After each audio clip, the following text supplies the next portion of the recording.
여러분, 지금 우리가 살아가면서 과거에 경험하지 못했던 그 일들 때문에 스트레스를 더 많이 겪는 경우들이 있습니다. 그 중에 하나가 어떤 것이냐면 없던 것이 만들어진 건데요. 비밀번호입니다. 만사가 비밀번호로 돼 있단 말이죠. 그래서 통장에도 비밀번호, 또 가게 문도 비밀번호, 우리 교회도 현관에 비밀번호가 되어 있거든요. 여러분들이 개인적으로 쓰는 젊은이들이 쓰는 메일에도 비밀번호가 있단 말이죠. 여러 가지 있던 비밀번호를 입력해야 그 번호를 외우거나 알고 있어야 이렇게 통행이 가능하게 돼 있단 말이죠. 만약에 비밀번호를 잊어버리거나 또는 문제가 생기게 되면은 가야 될 곳에 가지 못하게 됩니다. 할 일을 못하게 되거든요.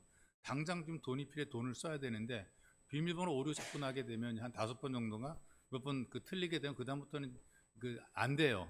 한참 동안 쓰지 못하게 돼 있단 말이죠. 뭐 30분 후에 다시 또 하라, 뭐 내일 하라, 뭐 이렇게 된단 말이에요. 그럼 힘들단 말이죠. 이렇게 비밀번호가 틀리게 되면 내 돈인데 찾을 수 없고, 가게 문 열고 장사해야 되는데 가게도 문 열리지 않고, 그래서 고민이 많은 겁니다. 이게 스트레스가 된단 말이죠. 그래서 오죽하면 요즘에는요, 비밀번호를 관리하는 그 관리 서버라 그러죠. 그 웹사이트가 만들어지게 됐어요. 내가 거기에 돈을 얼마를 주고 가입하게 되면 거기서 이제 내 개인적인 비밀번호를 관리해 주는 겁니다. 이제 문제가 어떤 것이냐면은 비밀번호를 관리해주는 거기를 들어가는 것도 비밀번호 알아야 들어가는 거예요. 그러니까 한 어떤 분 보니까 20개, 40개까지 된다 그러더라고요. 자기 개인 한 사람이 쓰는 비밀번호가 40개가 된다 그래요. 얼마나 많은지 모르는데. 그래서 최선경 교수라는 사람이 있습니다. 의정부에 있는 경문대 정보통신학과 교수인데요. 이분이 이걸 사이트를 개설해가지고 여러 사람들의 비밀번호를 비밀해주는 일을 하고 있어요. 그러니까 돈을 실비를 내야 됩니다. 공짜가 아니고 돈을 좀 내야 되고 관리를 해주게 되는데 한 사람이 40개의 비밀번호를 가지고 있다 그래요. 많으니까 일일이 자기가 관리 못하니까 맡긴 거죠, 이 사람한테. 거기에 가입해서 관리를 받게 한 거란 말이에요. 그런데 거기 들어가는데 그 비밀번호, 거기 내 비밀번호가 다 저장되어 있는 그 웹사이트에 들어가려면 또 다른 비밀번호를 알아야 되는데 이거 잊어버리면 이제 40개 다 잊어버리는 거예요. 이것도 참 힘들고 어려운 일이라 그 말이죠. 이 모든 것들, 그러니까 모든 걸 알아야 되고 가야 되고 할 수 있는 것들이 어떤 거냐, 패스워드라고 하는 이 비밀번호를 알아야 된단 말이죠. 그런데 일상생활에서 이런 그 패스워드, 비밀번호가 있는 것처럼 신앙생활 속에서도 비밀번호가 있어요. 그러니까 우리의 패스워드가 있다 그 말이죠. 그러니까 모든 것을 통하고 모든 것을 알 수 있고 모든 것을 할 수 있는 비밀번호는 오직 예수입니다. 예수님만이 길이고 진리고 생명이라 그랬단 말이에요. 그러니까 여러 개의 길이 있는 게 아니고 예수님이 오직 한 길이고 예수님만이 생명이고 예수님만이 진리라는 거죠. 그러니까 진리가 널브러지는 가운데 하나가 아니고요.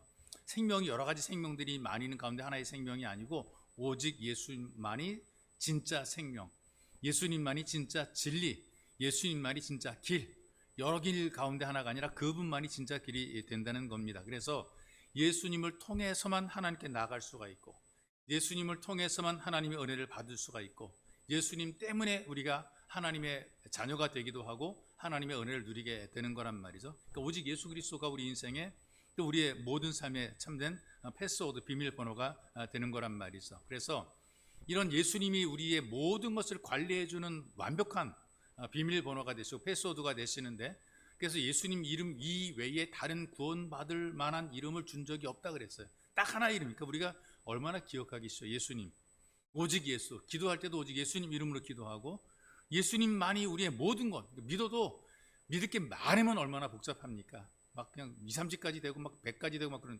예수님 한 분만 믿으면 되는 거거든요. 얼마나 편해요. 기억하는 것도 편하고 마음속에 새기는 것도 편하고 믿는 것도 편하고 다 쉽게 우리가 할 수 있단 말이죠. 그런데 예수님을 통해서 우리가 모든 것을 누리는데 특별히 개별적으로 내가 개별적으로 예수님을 통해서 받을 수 있는 은혜들이 있는 게 더 많이 받기도 하고 또 많이 누리기도 하는 것이란 말이죠. 그래서 내 개인적인 체험, 개인적인 고백이 가능한, 이 소통이 가능한 이 비밀번호가 있습니다. 우리가 이 말씀을 읽어보게 되니까 하나님께 가까이 나갈 수 있는 것은 예수님을 통해서 가까이 나가게 되는데, 예수님을 통해서 가까이 나가긴 하더라도 특별히 본인이 자기가 깨달을 수 있는 것이 어떤 거냐면 내가 죄인 된 것을 깨달을 때 비로소 이 패스워드, 이게 열려지게 되는 거라, 하나님과 소통이 될 수 있도록 열려지게 되는 거란 말이죠. 이걸 지금 바울이 고백한 겁니다. 바울이 예수 그리스도를 만나기 전까지는 살기는 살았는데 헛되게 사는 거예요. 예수를 만나고 나서 진짜 내가 바르게 살아가야 되겠다라고 하는 것을 깨닫게 되고 예수님만이 전부인 것을 알고 예수님을 전하는 일에 최선을 다했습니다. 예수를 모르게 되니까 다 틀리는 거예요. 열심히 살기는 살았는데 이거 아닙니다. 뭔가 열심히 믿기는 믿었는데 그것도 아닙니다. 거기가 아닌가 봐 이런 식으로 계속 되는 것이란 말이죠. 요즘에도 그 기상 캐스터가 있어서 일기 예보를 전달해 주기도 한단 말이에요. 예전에도 그 기상 캐스터, 기상 예보관이라 이렇게 얘기를 했었는데 뭐 비가 온다 안 온다 이제 이렇게 예보를 해요. 그런데 이게 안 맞잖아요. 요즘에 위성이 막 많이 발전해 가지고 전 세계 위성을 가지고 일기 예보를 해도 틀리는 경우들이 많은데 옛날에는 좀 더 기술이라든가 좀 낙후됐기 때문에 잘 못 맞을 때가 있단 말이죠. 그런데 비가 온다 그래 가지고 이제 막 다 빨래도 안 하고 청소도 미루고 막 그랬는데 비가 안 와버리는 거예요. 온다 그래서 안 했는데 비가 안 와버렸어요. 근데 또 비가 참 안 온다 그래 가지고 막 빨래 다 해가지고 막 널려고 그러는데 막 비가 막 쏟아지고 막 그럽니다. 근데 이런 것들 때문에 속이 상한 그 주부들이 항의를 합니다. 뭐라고 항의하느냐? 아니 비가 온다 그러는데 왜 비가 안 옵니까? 비가 안 온다 그러는데 왜 비가 쏟아집니까? 막 항의를 했단 말이에요. 항의를 하게 되니까 그 기상캐스터, 그 당시에 김동환 통보관이라는 사람이 있었는데 내가 언제 비가 온다 그랬습니까? 올 것 같다 그랬지.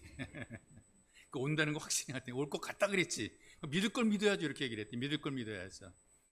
지금도 이렇게 완벽하게 인공위성을 통해서 예보를 해도 틀리는 경우들이 많은데 예전에 많이 틀렸단 말이에요. 그러니까 믿을 걸 믿으라 이렇게 얘기를 하는 거란 말이죠. 우리가 예수를 통하지 않고서는 하나님께 대한 확신과 자신이 없습니다. 내가 보장받을 만한 이 보장에 대한 확신이 없단 말이죠. 예수님이 아니고서는 계속 틀리는 겁니다. 예수님에 대한 생각도 자기 나름대로 생각을 하는 거죠. 이를테면 이렇게 생각하는 경우들이 많습니다. 이렇게 하는 것이 내가 바르게 산다라고 자기 스스로 생각을 했어요. 바울이 그랬단 말이에요. 어떤 생각했냐면은 예수 믿는 사람을 없애는 것이 이것이 하나님께 충성하는 길이라고 생각했단 말이죠. 그러니까 이 예수 믿는 사람을 핍박한 이유가 왜 그러냐면 이거 지금 예수 믿는 사람들 가만히 보니까 이 하나님 모독하고 있어. 신성 모독이야. 자기 생각에 그랬단 말이에요. 그래서 다메섹으로 갔던 이유도 왜냐하면은 예수 믿는 사람을 박멸해야 되겠다. 하나님을 모독하는 사람을 전부 다 없애버려야 되겠다. 그러면 하나님이 기뻐할 거라고 자기가 생각했단 말이죠. 그러다가 그 다메스커스 도상에서 자기가 핍박했던 부활하신 예수를 만나게 됩니다. 예수를 만나기 전까지는 자기는 굉장히 하나님 잘 믿는 줄 알았어요. 자기는 하나님 앞에 합당하게 일을 잘하는 줄 알았고 자기는 경건한 사람인 줄 알았어요. 그리고 자부심이 많았단 말이죠. 나는 어릴 때부터 율법을 지켰던 사람이라고 자기 스스로 굉장히 자부심을 가졌어요. 그래서 하나님을 모독하는 이단자인 예수장이들을 전부 다 없애는 것이 충성된 일꾼으로 알았단 말이죠. 그런데 부활하신 예수를 만나고 예수님 때문에 발견된 자기의 모습을 보니까 자기가 오히려 하나님의 이름을 욕되게 하는 자고 하나님께서 보내신 예수 그리스도를 박해하는 자고 예수 그리스도의 제자들에게 폭력을 휘두르고 살해에 가담했던 폭행자고 악당이었다는 사실을 깨닫게 된 겁니다. 바울이 부활의 예수를 만나기 전까지는 죄가 무엇인지 몰랐던 거란 말이에요. 죄를 어떻게 해석하는가? 자기 마음대로 살아가는, 죄를 자기 마음대로 해석하는 것이란 말이죠. 하나님은 이런 분일 것 같고 하나님의 계획은 이럴 것이라고 자기 스스로 해석한 거란 말이에요. 그래서 우리가 주의해야 될 것이 어떤 건 우리가 자꾸 해석하려고 그래요. 해석하는 것이 아니고 우리가 하나님을 해석하는 것이 아니고 우리는 하나님에 의해서 해석이 되는 존재입니다. 하나님이 우리를 뭐라고 평가하는가? 이게 맞지? 우리가 하나님이 이런 분 저런 분 평가하는 것은 이게 틀리는 거란 말이죠.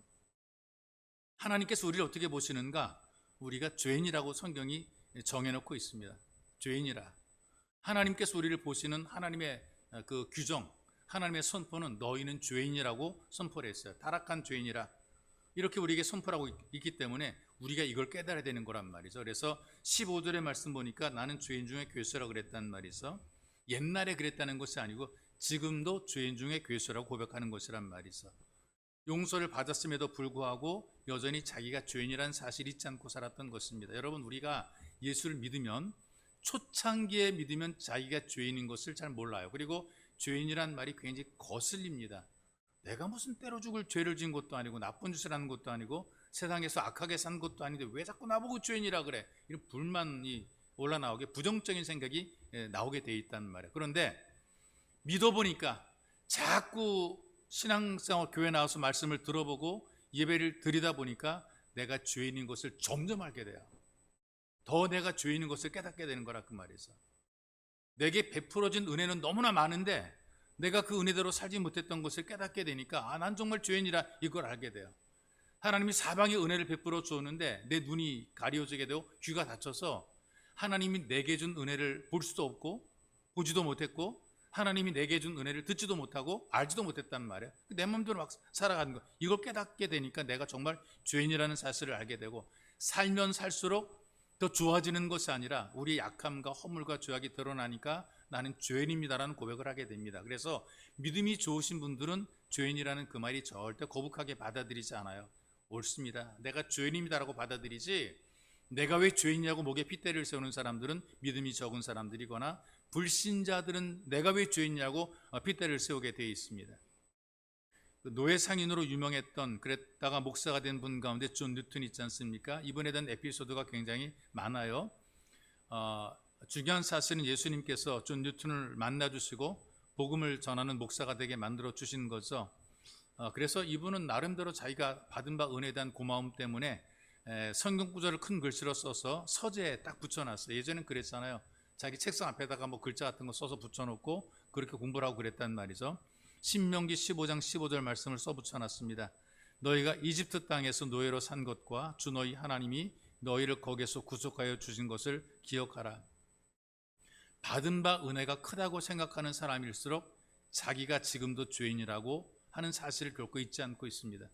은혜를 많이 받을수록 나는 죄인이라고 생각하는 것이고요.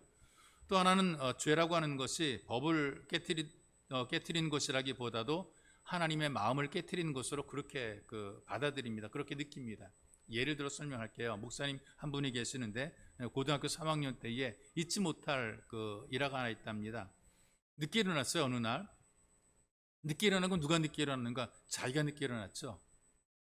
자기가 늦게 일어났는데 어머니를 의지했던 그런 철부졌기 때문에 깨워주자는 엄마를 막 원망하는 겁니다. 내가 지금 고3인데 나를 왜 안 깨우고. 그래가지고 자기가 늦게 일어나가지고 정말 답답한데 근데 그걸 갖다가 안 깨운 엄마한테 짜증을 부리는 경우들이 많아요. 엄마도 놀라가지고 부랴부랴 밥을 지어서 반찬을 장만하는데 그 엄마가 역할을 못한다고 생각한 거지. 지가 좀 일찍 일어나지. 지가 늦게 일어나놓고도 이제 엄마한테 원망하는 겁니다. 그리고 엄마한테 막 화를 내고 큰 소리 내고 그냥 가방을 막 챙겨 들고 막 급하게 버스 정류장으로 내달렸어요. 학교 가는 버스를 기다리는데 또 엄마가 막 뒤따라 나옵니다. 뭐 들고 도시락 들고 엄마가 뒤따라온 거예요. 막 머리도 빗지 않고 자기가 볼 때도 그냥 촌아줌마 같은 그런 복장에 일어나가지고 엄마가 꾸밀 그럴 정신이 어디가 있겠습니까? 촌아줌마 같이 그냥 그런 옷을 입고 그리고 막 그냥 미친 듯이 내달려가지고 아들 도시락 전달해 주려고 온 거예요. 근데 엄마가 도시락 가는데 야 아들아 도시락 가야하는데 도시락을 탁 뿌리치고 그냥 버스를 탔단 말이죠. 이게 가시 맺힌 거예요. 야, 내가 엄마의 마음을 깨트렸다. 엄마의 마음을 깨트렸다. 이것이 오랜 세월이 지나도 가슴속에 응어리가 돼 있단 말이죠. 엄마의 마음을 아프시게 해드린 나는 죄인이다. 이렇게 늘 기억을 하고 있는 것이란 말이죠. 그러면서 하나님 앞에 내 인생, 내 삶의 존재가 하나님의 마음을 깨트렸다. 이걸 깨닫게 되니까 자기가 죄인인 것을 인정하게 되는 거죠. 살면서 우리가 하나님 앞에 부실했던 것들이 기억이 나면 내가 죄인인 것을 알게 되는 것입니다. 감사하게도 이런 우리들을 용납하시고 받아준 분 주님의 은혜가 너무나 고맙고 감사해서 더욱더 주 앞에 충성된 삶을 살아가는데요. 유대인들이 생각하는 죄인은 어떤 죄인이냐면 쓸모없는 사람, 특별히 하나님께 쓸모없는 사람입니다. 예수님께서 마태라고 하는 레위라는 마태를 제자로 부르셨어요. 그리고 마태의 집에서 다른 성경에 레위라 그랬거든요. 레위의 다른 이름이 마태입니다. 마태의 집에서 이제 세리, 마태 직업이 세리였기 때문에 다른 세인들과 함께 이제 식사를 했어요. 근데 그 현장을 목격했던 바리새인들이 뭐라 그런 줄 아세요? 야, 니네 선생은 왜 그러냐? 왜 자꾸 저 세리랑 죄인들 같은 사람과 어울려서 밥 먹냐? 막 그러면서 이제 비난을 했단 말이죠. 그때 우리 예수님께서 남기신 유명한 말씀이 있습니다. 나는 의인을 부르러 온 것이 아니라 죄인을 부르러 왔다. 죄인 부르러 왔다. 그러니까 하나님이 필요로 하는 사람들은 나 의인이라고 생각하는 사람이 아니라 죄인임을 고백하는 사람들이 하나님께 필요한 사람이 되는 겁니다. 내가 죄인의 의식이 있을 때에 소통이 되는 거, 하나님께 열리게 되는 거예요. 패스워드가 다 비밀번호가 열려지게 되는 것이란, 그래서 하나님의 은혜가 임하게 되는 것이란 말이죠. 그래서 이게 바울이 풀어간 비밀번호 패스워드가 되는 것이고요. 또 이 죄인은 하나님의 일에 방해거리가 되는 사람이라고 생각을 한단 말이죠. 쓸모없는 존재입니다. 그런데 그런 사람들에게, 그런 죄인에게 하나님께서 직분을 맡겨줬단 말이에요. 이게 은혜로 받아들인 것입니다. 은혜가 어떤 것인가? 가치 없는 사람들에게 뭔가를 베풀어 줄 때 이것이 은혜인 것이죠. 자기가 생각할 때 쓸모가 없는데 나 같은 존재에게 하나님이 일을 맡겨주었다. 너무나 고맙다. 감사하다. 이 감격적인 마음을 지금 고백하는 것입니다. 그러니 우리는 죄인인 것을 고백하고 늘 부끄러움 속에서 웅크리고 있는데 우리 살아계신 하나님께서는 우리들을 바라보시는 그 눈이 사랑의 눈길로 바라보는 것. 우리에게 손길을 펼 때에 정말 따뜻한 사랑의 손길을 펴서 우리를 이렇게 품어 안아 주시는 것입니다. 가치 있게 만들어 주는 거죠. 그래서 우리가 예수님 안에 거하게 되면, 예수님과 소통이 되게 되면 편안해집니다. 안심이 됩니다. 기쁨이 있습니다. 그분이 나를 귀하게 여겨주시는 것을 느껴지게 됩니다. 나는 별 볼 일 없는데 나를 아주 귀하게 여겨주시는 그 주님의 그 손길을 느끼게 되는 거죠. 직분을 맡겨주는데 그 직분이라고 하는 것이 자격이 있어주는 것이 아니란 얘기야. 할 수 있도록 맡겨주는 것이란 말이죠. 그래서 여러분, 맡겨준 직분이 어떤 선택사항이 아니고요. 내 기분 하다 기분 싫으면 버리고 이런 것이 아니란 말이죠. 하나님이 우리를 아끼고 사랑해서 내게 준 것이지 내가 기분 나쁘고 싫다고 내던져버리고 이것이 아니란 말이죠. 여러분들에게 주어진 직분이 크든 작든 소중히 여겨야 되는 겁니다. 그리고 또 한 가지는 나는 감당할 수 없다고 느껴지더라도 실망할 이유가 전혀 없는 것은요, 맡겨준 그 하나님께서 그 일을 감당할 수 있는 능력도 주시는 거란 말이죠. 하다가 실수할 수 있어요. 그래도 걱정하지 마십시오. 우리를 일으켜주는 분이 바로 주님이 있습니다. 왜? 나를 바라보는 눈이 사랑의 눈으로 바라보시거든요. 우리와 동행하시면서 우리의 손을 붙잡아 일으키시는 분, 내 연약한 무릎을 세우시는 분이 바로 주님이 있습니다. 바로 이것을 발견했기 때문에 바울이 하나님과 소통하면서 그 힘들고 어렵고 무섭고 두려운 그 일을 충분히 해낼 수 있었던 것이죠. 또 한 가지 하나님께 가까이 가는 그 비밀번호는 영광과 감사인 것을 깨닫게 되었습니다. 그 올림픽이나 아카데미 같은 그 각종 시상식이 열리게 되면요, 금메달이라든가 1등의 영예를 차지한 사람들이 그 인터뷰를 하게 될 때에 그 누군가에게 감사와 영광을 돌리잖아요. 나를 이렇게 키워준 누구, 그다음에 뭐 훈련시켜준 코치, 감독 이런 분들에게 많이 감사 인사를 돌리잖아요. 연예인들이 대상을 받을 때에 뭐 자기들이 감사의 표시를 한단 말이에요. 그리고 책을 썼거나 학위 논문을 쓰게 되었을 때에 자기가, 저자가 감사하게 생각하는 사람들의 명단과 이 책을 누구에게 바친다라는 헌정사를 기록해 놓기도 한단 말이죠. 이 어떤 의미냐 하면 이런 표현들은 내가 성취한 성공의 배후에 오늘의 나를 나되게 한 배후의 손길이 있다. 바로 그 공로자에게 영광을 돌린다는 그런 의미가 있는 거란 말이죠. 하나님께서 우리의 배우가 되시고 우리 인생의 진정한 공로자가 됐습니다. 그래서 내 인생에 되어지는 모든 삶의 결과를 하나님께 맡기고 감사와 영광을 드리는 거죠. 이 바울의 서신을 보게 되면 늘 하나님께 감사와 영광을 돌립니다. 오죽하면 나의 나된 것은 하나님의 은혜라 이런 고백까지 하고 있어요. 은혜를 깨닫게 되니까 마음속에서 우러나오는 것이 감사입니다. 하나님께 영광을 돌리며 하나님께 진정한 감사를 돌리게 되는 것이죠. 그래서 그 영광과 감사를 돌리는 내용을 보게 되면 이렇습니다. 먼저는 믿어서 영생 얻게 하게 되는 것에 대한 감사죠. 16절에 보니까 주를 믿어 영생 얻는 자들에게 본이 되게 하려 하심이라 그랬어요. 본이라는 것이 표본, 이를테면 뭐 예전에는 그 버선을 만들 때 본 뜬다 그런 표현이 있거든요. 똑같이 본 떠서 똑같은 걸 자꾸 여러 개를 만들어 내는 것처럼 본이 되는 것이란 말이에요. 바울은 자기가 고백할 때 죄인 중에 괴수라 그랬습니다. 그럼에도 불구하고 예수 믿어 구원받게 되고 영생 얻게 되었으니 이제는 이런 죄인이 예수를 믿어서 구원 얻을 수 있다라는 본이 된 겁니다. 누구든지 예수를 믿으면 하나님의 자녀가 될 수 있다는 본이 된 것이란 말이에요. 예수 믿어 구원 얻게 된 것에 대한 감사의 고백을 하는 것이고 이런 감사로 하나님께 영광을 돌리게 되는 거죠. 그래서 여러분들에게 꼭 부탁하고 싶은 것은 이것입니다.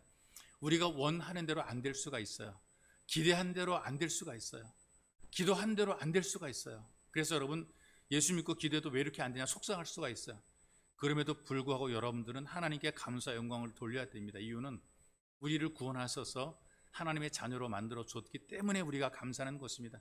다른 거 다 안 돼도 우리가 구원받은 이 사실 하나만 가지고 우리는 평생을 살아갈 수가 있다는 얘기죠. 믿음의 선배들이 그런 모습을 가지고 살았습니다. 평생을 굴 속에 살았고 핍박 속에 살았고 예수 믿는다고 다 잃어버리고 아무것도 가지지 못했지만 하나님께 감사하고 영광을 돌린 이유는 영혼이 구원받아 영원히 하나님과 함께 있기 때문에 그런 것입니다. 근데 우리가 원한 대로 다 했다고 칩시다. 내가 가고 싶은 대로 가고 하고 싶은 거 다 하고 성공할 높은 자리까지 다 올라가고 그러고 영원히 구원받지 못하게 되면 100년의 삶으로 끝나는 겁니다. 근데 우리는 100년의 삶이 아닌 영원한 삶을 보장받았기 때문에 우리가 감사한 것이 있어. 여러분, 이런 마음으로 우리가 혹시 기도해도 안 되고 그다음에 열심히 예배를 드려도 원하는 대로 안 돼요. 그래도 감사하십시오. 내가 예수 믿고 하나님의 자녀로 살며 영혼을 보장받은 것만으로도 우리는 충분히 감사의 고백을 할 수가 있는 것입니다. 또 한 가지, 믿음과 사랑을 풍성하게 만들어 줬기 때문에 감사한다 이렇게 얘기를 하고 있어요. 영생을 주신 그들에게 우리 주의 은혜가 그리스도 예수 안에 있는 믿음과 사랑과 함께 넘치도록 풍성하였다 이렇게 얘기를 합니다. 풍성했다. 영적 생활에 있어서 뭐 돈은 별로 없고 환경은 나쁘지만 그럼에도 불구하고 나를 풍족하게 만들어 주었다. 이게 만족이라고 하는 그런 표현을 쓰게 되는데요. 우리가 함께 살아갈 때에 영적인 만족이 좀 돈이 없어도 행복하게 살아갈 수가 있고 몸이 아프고 약해도 행복하게 살아갈 수가 있는 것입니다. 영적인 만족이 주어지게 되면 다른 걸 극복해 낼 수 있는 힘과 용기와 지혜가 있게 되는 거죠. 그러니 여러분, 우선순위에 있어서 다 있으면 좋죠. 건강하고 돈도 있고 그다음에 또 지위도 있고 다 좋은데 그보다 더 중요한 것은 영적으로 풍성한 것을 누리는 것이 더 중요하다는 얘기입니다. 그래서 여러분들이 영적으로 풍성해지게 될 때에 비로소 하나님과 더 가까워지게 되고 여러분들이 입술에서는 마음속에서는 하나님을 영화롭게 하고 감사를 고백하는 그런 삶을 살게 되는 것입니다. 또 믿음을 견고하게 해주었다 이렇게 얘기를 하고 있어요. 장애물들이 얼마나 많은 시대입니까? 그때만 해도 이 메시지가 쓰였던 그때만 해도 참 어려웠던 때 힘들었던 그때란 말이죠. 그런데 그럼에도 불구하고 그걸 극복해 낼 수 있게 만들어 준 것이 얼마나 감사한지 영광을 돌립니다. 우리는 요즘에 새벽에 지금 그 시련에 대한 그 시험을 기쁘게 여기라는 그 말씀을 계속 묵상하고 있는데 이게 정말 싫은 게 시험입니다. 고난입니다. 정말 이런 거 없으면 좋겠다라는 생각 누구나 똑같거든요. 저도 마찬가지입니다. 제발 좀 하나님 이런 일 좀 안 일어났으면 좋겠습니다. 이런 것 좀 빨리 좀 지나갔으면 좋겠습니다. 이것 좀 빨리 해결했으면 좋겠습니다. 이런 마음이 저에게도 있단 말이에요. 근데 하다 보게 되면 기대대로 안 될 때가 있고 더 어려워질 때가 있고 힘들어질 때가 있고 구부러질 때가 있는 거예요. 그럼 얼마나 마음이 아픈지 마음이 괴로운지 새벽에 제가 고백한 것처럼 막 심장을 막 빨래 짜듯이 짜는 것 같아요. 막 그냥 아파요. 온 몸이 아프고 마음이 아프고 막 그냥 때는 분노가 오르고 짜증이 막 올라가고 막 이런 아주 안 좋은 부정적인 수치감 올라가고 막 그런단 말이죠. 근데 그럼에도 불구하고 그 속에서도 하나님을 바라보고 나가게 만들어 준 것이 우리의 감사한 것이고 그래도 내가 부를 수 있는 하나님이 계시니 감사하죠. 그 속에서도 내가 찾을 수 있는 하나님이 계시니 감사하고 내가 하소연할 수 있는 하나님이 계시니 감사하고 예수 이름으로 내가 기도할 수 있으니 감사하고 도와달라고 내가 말할 수 있으니 감사하고 이게 우리의 고백이 되는 거예요. 여러분, 혹시 어려운 일이 있더라도 그래도 우리가 믿음을 가지고 하나님 앞에 기도하게 하고 예배를 드리게 하신 이것만으로도 하나님께 감사하고 영광을 돌리는 그런 삶을 살아갈 수가 있다는 얘기입니다. 들어온 이런 그 고백을 해요. 직분을 맡겨준 것에 대한 감사의 고백을 하고 있어요. 12절의 말씀이 있어. 내가 감사하면 나를 충성되이 여겨. 이 말은 충성됐다 그 말은 아니고요. 안 충성함에도 불구하고 충성되이 여겨. 좋게 보는 거죠. 어떤 분이 이런 말이에요. 나는 사람을 한번 좋게 보면 끝까지 좋게 봐. 그런 얘기를 하는데 하나님께서는 무조건 좋게 보십니다. 우리를 볼 때에 믿음을 가지고 뭔가 좀 하나님의 자녀로 살기를 원할 때 우리를 바라보시는 하나님은 다 좋게 봅니다. 부족해도 모자라도 못나도 충성되지 않아도 좋게 보고 충성되이 여겨서 직분을 맡겨주는 거예요. 잘해서가 아닙니다. 충성되이 여겨서 직분을 맡겨주었어 한 말이죠. 이게 얼마나 고맙습니까? 자격도 안 되고 미달되는데 할 수 있도록 하게 해주신 하나님이 얼마나 고맙습니까? 나를 믿고 내게 기대를 가지고 나한테 일을 맡겨주신 얼마나 감사해요. 이런 장면이 베드로가 경험한 고백이잖아요. 예수님을 3번 부인했지 않습니까? 모른다고 3번 부인했고 저주까지 했거든요. 근데 주님께서 이 베드로를 찾아가셔가지고 사랑을 확인하더니 양무리를 또 맡겨주시는 것을 보게 됩니다. 충성되이 여겨서 맡겨주는 거죠. 실제로는 예수님 모른다고 부인하고 도망간 무책임한 사람인데 그걸 다 덮어주잖아요. 다 덮어주시고 내 양을 치라 맡겨주는 것을 보게 됩니다. 충성되이 여겨주는 것이란 말이죠.